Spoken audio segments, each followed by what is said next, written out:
Boys and girls, welcome back to the Commercial Real Estate Starting from Scratch podcast with me, John Kleisch, on episode number 43. If this is your first time tuning in, greatly appreciate you doing so.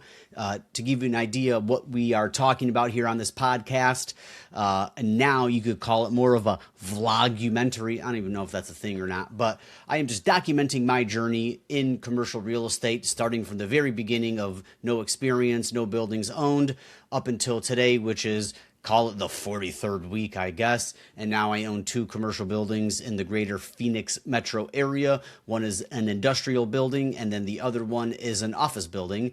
And one of them is stabilized, the other one not so much. So we have a lot more content on going through the stabilization of the office building, which moving forward here, probably the next 10 or 15 episodes will be mostly catered around that. Hopefully, maybe a new acquisition. Did I just do a spoiler alert? I don't know, maybe not. But either way, that's what we're doing here. I always like to listen to podcasts and hear all these guests talk about all these crazy good things, but then you know what, you get into the business and realize that those good things do happen, but there's a lot of bad stuff that comes along with it. Bad, hard, whatever you want to call it, stressful, and I am not necessarily highlighting all of those things, but I am opening the curtain behind the scenes on what it's like for a dummy like me to start buying and operating commercial buildings. So here it is. I'm putting it all out there, the good, the bad, the ugly. So if you're interested in something like that, subscribe, leave me a review, share this with your friends, all of that. And here we are about to get to it. So I was told, again, I know I do this, I use so a lot. Other people, like this, whatever. I'm a so guy. So I guess deal with it. My mom called me out on that the other day again, and it is what it is. So again, darn it, I tried to do a transition without it, but I guess we're stuck with it. Great news. I guess I could have maybe had this in the intro. The podcast you're listening to right now, the Commercial Real Estate Starting from Scratch, is officially a top 50% podcast. Would you believe that? Not only are we're all over the world, we're in every single continent on earth we have a download in. We're a top 50% podcast. All thanks to you folks. Really appreciate it. Cool milestone, I guess, to hit. But that's not why we're here. We're moving forward and see how crazy this thing can get, but I figured I would pat myself on the back for that. So if you've been following along, you know I've been off for 2 weeks. I pre-recorded one podcast to give you guys only 1 week off because I know the raging, roaring fans here couldn't go 2 weeks without hearing my voice. So I'm back. Was in Illinois, family vacation, seeing both sides of my family. It was great. I loved it. It was amazing to really kind of turn off my brain, which has been going a million miles an hour for about the last year-ish or so. And it was really good to, not only see family, but bring my kids home and introduce my twins to everybody, but also just to step out of the environment and kind of undo all the brain damage that I've given myself the last year. But, very good. Glad to be back. 2 weeks is a very long time. I've never, ever, ever taken a break like that or even a trip that long. I'm usually like a 2, 3, 4 days would be kind of long. So 2 weeks, a century. It felt like forever. I am like, it still feels very weird to be back here in Phoenix. It feels weird to work again. It feels weird to actually handle business. And I'm not going to lie. I woke up this morning knowing I had to get to work or to do work, and it was a little bit of a struggle. And I knew this going in, right? Like you go on vacation, you're like, wow, vacation's the best.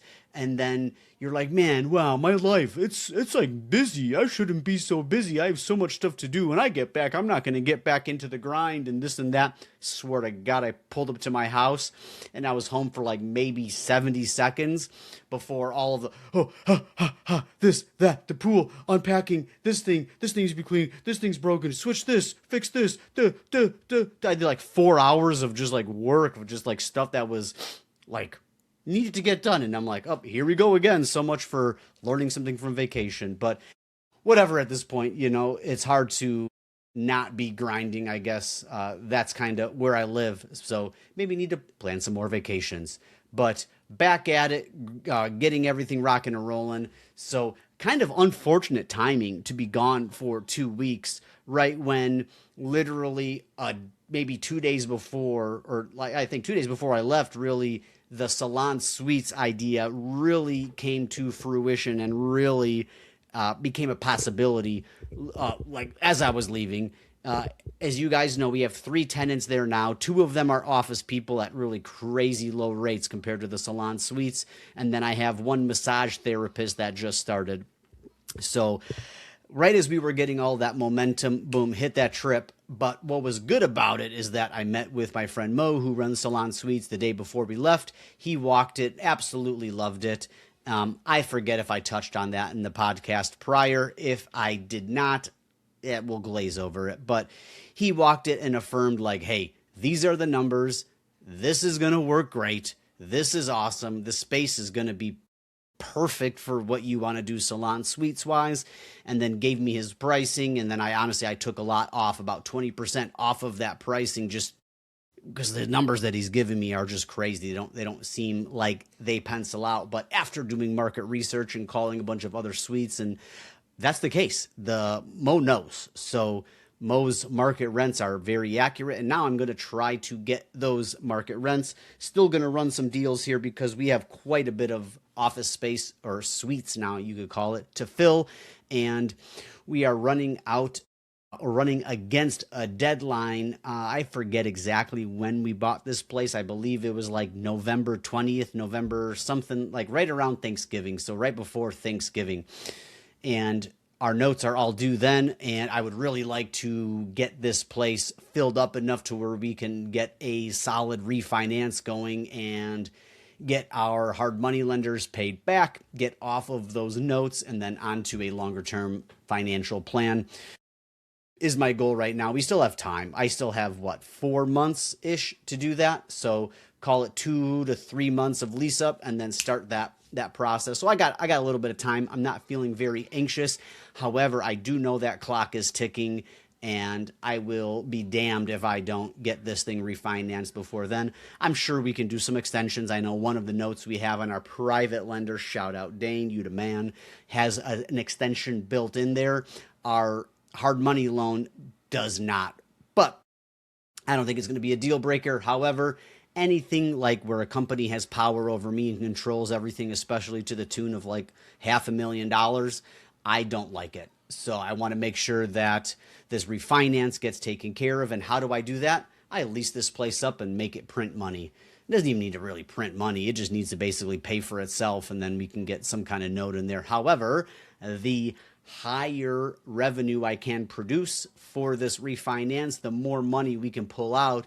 And if we could pay back all of our hard money lenders, pay off all of that interest, pay off all of the rehab and the improvement budgets, and come into this deal with $0 out of pocket, that would be amazing. That would be absolutely incredible. I also believe that we could pull a lot of money out of it. And I guess I don't know what we would want to do. I would venture to say it's really hard to pass up on free money that you can access now, right? Commercial real estate is great for numerous reasons. If you've been following along, right? Like, you can make cash flow, you can get tax benefits, and you can make big fat profit pops on refinances or exits. So we'll play that by ear. I imagine that taking tax-free money is never a bad thing. I like it. I mean, that's why I'm doing this. And probably roll that into another deal, right? If we're able to refinance and pull a bunch of money out of this deal, you better believe that I am going to go out there and try to find some more, I will find more office deals that pencil out just like this, because this may be the path, boys and girls. I've been following along with the salon suites long enough to know that it's a great business. It cash flows like crazy. And that combination of owning the real estate as well as owning the business itself. Woo, what a deadly, deadly combination. So, what's going on? Well, a couple problems over at Thunderbird. I got internet signed up on Monday. We left on Tuesday, right? So Monday, I got cable internet installed.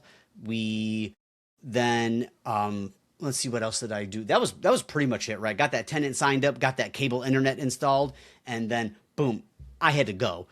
So I have three tenants in there that need internet. So the internet was in the elevator room, which is like an equipment room. So you can imagine it's not producing a great stream. So I had to pay my handyman, shout out Tyler. If anyone's in Phoenix and needs some handiwork done or tractor work or whatever, give me a shout. Let me know. I'll hook you up with Tyler. He's fantastic. I shopped around for some like mesh Wi-Fi. How do you say this? Extender. You're talking to the wrong guy in technology. Basically, it takes that signal and pop, pop, pop, repeats it, makes it. Basically, I'm putting these machines all over the place to get Wi-Fi throughout the building. It was a $400 for the equipment and a couple $100 for Tyler to install it. If I did this through Cox, they were gonna charge me. The plan was like $300 more a month and probably some crazy install stuff. So I haven't been there yet. I haven't gotten a complaint on the internet. So hopefully that works for $400 or $500 instead of an extra $300 400 a month. I like it. So we got that installed, and we are putting in deadbolt keypad office door like handles, locks, whatever you want to call them. That way everyone can get a code, they can lock it, they feel safe, and then ultimately if they stop paying, I can just change the code and they get locked out. Or even more so scenario that they are moving out, I don't need to exchange keys, I don't need to change keys and do all of this and that. It's just a code, wop wop wop, wham bam, thank you ma'am, in and out. So everyone that gets a lease signed, boom, we're going to go out and install one of those on their door, just like a Home Depot Schlegel special. $147, I believe, was each keypad. So that's cool. I got that done. I also lined up a cleaning lady to clean the place because it's been sitting for about 6 months and very, very, very light traffic of people walking through there. But it was enough to where the place needed to get spruced up a little bit, and now people are in there using the bathroom and, piss everywhere and whatnot. So had to get that taken care of.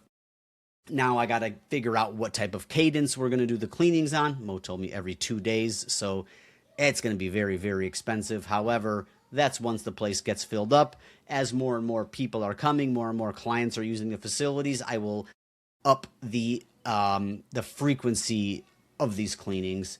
And I would say the most important thing that I got done while I was gone was the entry locks. Now, this is not a normal office building where there's like a lobby or there's it's there's two different entries. They don't need, how do you say, like the downstairs has a key, so we can't operate that, right? Because I don't want this facility to stay open all the time. Overnight, even though the individual offices are locked, I don't want any homeless people freaking walking in here at night. So have to go with a very, very heavy duty commercial lock, which I've never bought before, never even looked into. I knew they were going to be expensive, but I had no idea they were going to be like this. To give you an idea of what these locks are, if you've ever been to a Chipotle, a Starbucks or whatever, and they got this big honker on there with like a very mechanical looking keypad, there's a reason you see those everywhere, and because that's the best, right? They're just built like tanks. They're very simple, no frills really. It's not this crazy Wi-Fi technology thing. Everything is like, there is a computer in there. You have to hook up your computer to it. It sounds like a pain in the butt for a user like me to do. However, the way that we're going to get this set up is this guy's going to basically set up everything every year, like for the schedules and everything. And this is why we need to go with this lock, because it has to be on like a timed sensitive deal. It's an old wooden door, so you couldn't use a lot of other things like a magnetic lock or whatever. It's going to have to use that old deadbolt. If you follow me on Instagram, you'll see the pictures of these old school, super heavy, crazy wooden doors. And the, so it requires a little bit of special installation, blah, blah, blah, blah, blah, whatever. But the whole spiel with these locks is that I can put it on a time delay, right? Or a time sequence, if you will, or a schedule.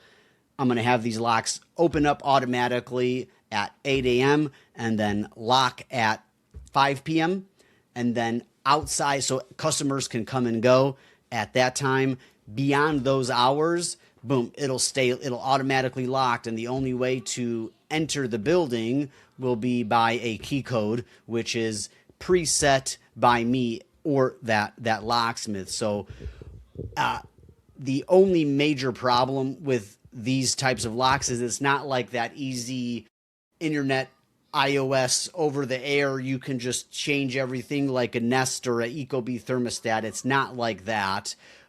So every year is different, right? There's the holidays change. So what you need to do is this locksmith is going to have to come out every year. He said January 2nd. He comes out every January 2nd, and all of his clients that have these locks, he gets everyone to submit the new days, times, whatever, and then he plugs it in and goes out and installs it in the computer base or into the system via, like, you can't Wi-Fi connect. You got to be there physically. You hook up your laptop to this lock. So it's pretty crazy. I had no idea.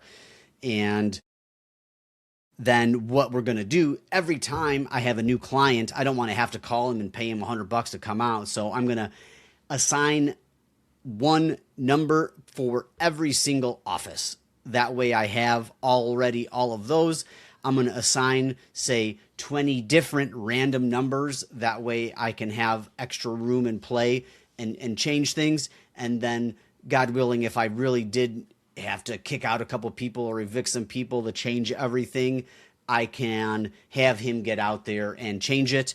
But I also think that eventually I'll be able to learn the software and maybe do something simple like that. But needless to say, I'm going on and on. However, I'm kind of excited about this because what I would never have gone out and spent this much on locks ever. However, this is so important because there's going to be 60 to 100 people coming and going from this facility. I can't be getting phone calls. John, I can't get in. John, I can't do it. Can't deal with that. Do not want to deal with that at all. I'm not driving 30 minutes to help some freaking idiot that doesn't know how to punch in their code access the doors. So I need this to be reliable. It needs to work every single time, and it needs to be easy. And I don't want to deal with it. So the locks, 4 locks, 2 of them are going to have the timed approach type of deal, and then for both entrances. And then the other 2 are just keypads, just literally enter one code, and that's a wrap. I got the bill installed, $4,500 and change. I was pretty much floored, but I also get it. These locks are like $1,000 a piece. So at the end of the day, like, dude, I think the 2 locks are $1,000, and then the bathroom locks were $700 because they didn't have all those the funky things on there. So, or $750. So is that $1,500, $2,500, $3,500? So the guy's making $1,000. I'm cool with that. That sounds good. After really thinking about it, my main concern was that I didn't want to spend all of this money and then get a shit product. But after speaking with this guy, like, this is the guy for sure. I'm going to meet him up tomorrow to. He's going to take measurements. I want to meet him up. But what I wanted to find out was, hey, is this the guy? And he was not a normal locksmith. He installs these things all the time. He's got a bunch of different clients with him. He was able to speak extremely intelligently on all of the features, aspects, the problems, how it works. Don't do this. So once I heard that, I mean, we had a 35-minute conversation about locks, right? So that's the guy that I want. If there's a problem, I call him. He takes care of it. Goodbye. Thank you. That's what we're really going for here. And I'm the type of guy that would never go out and get the best of anything because I'm such a cheap ass. But this is one area that I already know will save some problems because the entrance, the locks already have been an issue. They've already been an issue. So, and I have 3 clients there now. So, absolutely necessary to get these taken care of and make sure that people can in and out and easily without having hassle, because especially in the salon suite world, there's a plethora of them. They can go anywhere and not have those problems. So I want to make sure everything is smooth for them, and honest to God, mostly for my sanity and time. So that's basically what I did that whole time there. Got all of that lined up, which was quite a bit of stuff to do, which is great. It kind of good practice on how to operate without me being in town, which worked out really well. I got a lot of good stuff done. Didn't get any leasing done. I was able to set up a few appointments. I have a few appointments coming up here over the next couple days on prospective tenants. 3, maybe 4. So we'll see how those end up. It would be great to get another lease signed by the next podcast. But I'm thinking I need to get everybody. Let's see here. We have 17 spaces left to go. We need to be trending at about 1 a week, to be honest. So I really think that's a real possibility. There are other suites that are going to need effort and money put into them before we can lease them, like walls built, doors installed. One, I got to build a wall, close up a wall, install a door, install a window, install sinks and things like that. So not all of this is going to be super easy. Wham, bam, thank you, ma'am. But we are going to spend about 15 grand up front on a major portion of the locks, the internet. We got to get this place decorated, and I got to get some speaker systems. I want to get some kind of speaker system where I can have 2 or 3 speakers just for the main areas and play music, just a nice little slow, soft kind of music or something, just so the dead air isn't really there. If you know of anything like that I can just plug into a wall and sit in a corner or something like that links together, that'd be great. Let me know, please. That'd be a huge help. So there's about, like I said, 15 grand of things that we need to get going. And then as we move forward, each individual room, there's some rooms that'll need 0. There's some rooms that'll need maybe just new light bulbs or can lights or something. And then others are going to need 3 grand for a sink installed, maybe less, maybe 2 grand, 2,500, depending if it's easy. But those are things we're going to tackle as we go, because there's no reason for me to go out and spend that much money right now. Whereas we can walk the place. If a tenant likes this perfect room and they want a sink in it, they'll sign the lease, and then I can get that sink rocking and rolling. That way we're not just wasting money. And I have a feeling that once we get going, this place will self-sustain, right? Once they put in their security deposit and their first month's rent, that's usually something to the tune of $1,200 or something, then we could use that money to go out and repair or put that money into the suite. So we're not having to raise a bunch of money on that end of things. So perfect segue about raising money. Thunderbird's pretty much done. Great news on Grand. John Heisler, my partner on this deal, was able to fully secure an investor on the deal. I'm not sure if I could talk about the numbers and everything like that. So I guess let's talk in hypotheticals, right? So hypothetically, we got $100,000 for 8.125% of the building. So what does that mean? This gentleman gave us $100,000, and then in return, he is now 8.125% owner on Grand Ave, which is cool because we had a $35,000 interest only loan at 15% that we used to get the roof done, which now we were paying, I think, $500 a month on, and we used it for 4 or 5 months. So I know that sounds crazy expensive, but at the end of the day, to get 35 grand and it costs us only a couple grand to utilize that money, beautiful. So paid that off.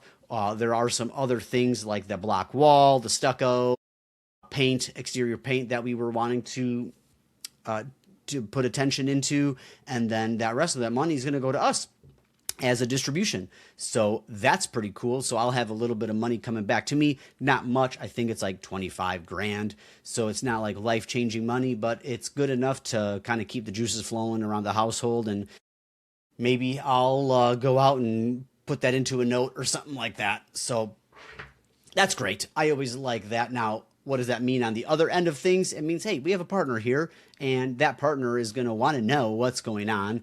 And now that we also have a partner, there are rules and regulations that we need to follow. So we can't be all willy-nilly just sending money this way, that way. It has to always be documented and like classified as the correct thing. And the reports and the bookkeeping have to be on point now, because this is how you can get into trouble if money goes missing or something like that. And I know now that we have somebody else to answer to now as well. So if something's not going well, we're going to need to call him and let him know.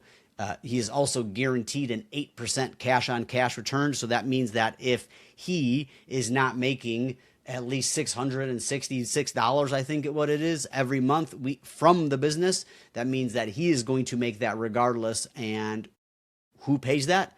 You're looking at the guy. That would be me. So overall, I'm not too concerned about that at all. Currently, the way it sits right now, without getting more tenants in, it's cash flowing $3,500. We have some potential to rent out maybe $1,500 to maybe $2,000 more in that. So you can do the math on the cash flow there. He will be well more than compensated over or for his 8% unless something crazy happens again. But that is all good news on that front as well. So it's exciting. It's my first capital partner, so we'll get to work through all the kinks on that and really get used to that, because eventually I have a feeling it's pretty rare that it was just internally us two on these deals. Do I like having a capital partner? I'd rather not, but I also would rather not have $100,000 into this deal as well. So to each their own. It goes both ways. But at the end of it, we're hitting that 30-minute mark, and I'm starting to blab. So this is kind of where we start wrapping it up. So overall, Tbird couldn't be in a better spot. We're really in that launching pad, about to spend some good money, get this place leased up, get this rock and rolling on the salon suites, and then grand, pretty much cruise control. Got that private capital investor on board. Money is in our bank. We're working through all of the distributions right now. Fantastic news on that end. Guys, it's crazy to actually have these podcasts and not being so anxious and worried and sharing all this bad news, right? Things are trending in the right direction. It's been about a year, so that makes sense. A lot of it is experience. A lot of it is timing. A lot of it is the market. A lot of it is just whatever you want to chalk it up to. But here we are. We're doing it. We're alive. I'm back in town. We're running full steam ahead. And the plan is to just keep pushing as hard as I can until I get this place mostly leased up. Guys, follow me on Instagram, john.kleisch. I do shorts, I do reels, I post pictures on there. That way you can see these assets and actually get an idea. I do a video podcast as well, so if you're watching this, hello. If not, and you would rather see the other person on the side of his camera, Spotify, I think Apple has them now. I think that everyone you can do that as you wish. So if I start getting some more video folks watching, I could probably do some more slideshows or walkthrough videos to get you non-followers or non-Instagram followers up to speed on what these buildings actually look like. I think especially good for when we are breaking down the numbers. I can show you the spreadsheets and things like that, which Tbird, everyone's going to want to see those numbers. But if you guys got a kick out of this podcast, leave me a review. You can just do 5 stars. You don't even need to write words. If you felt compelled and loved this podcast so much, leaving a couple sentences would mean the world to me. I greatly appreciate hearing that feedback, and it just helps me out. I'm a terrible marketer and promoting of myself, so I don't put this out anywhere. So this is all growing organically, just naturally through the interwebs and whoever I know in my network that is listening, and maybe they share it with their friends. Either way, leave me a review, please. It really helps out a lot. And if you maybe didn't like this show, or you did love it, and you know of somebody else that would like it, share it with them, please. That would mean the world to me. Guys, seriously, that's like the best compliment you can get, or I could get. That would just, mean a lot. If you can share this podcast with anyone you think that would get a kick out of it overall. Guys, thanks again. Really appreciate you tuning in. Episode 43 here. We're about to bang out of this bad boy. So, on that note, adios, guys. Take her easy.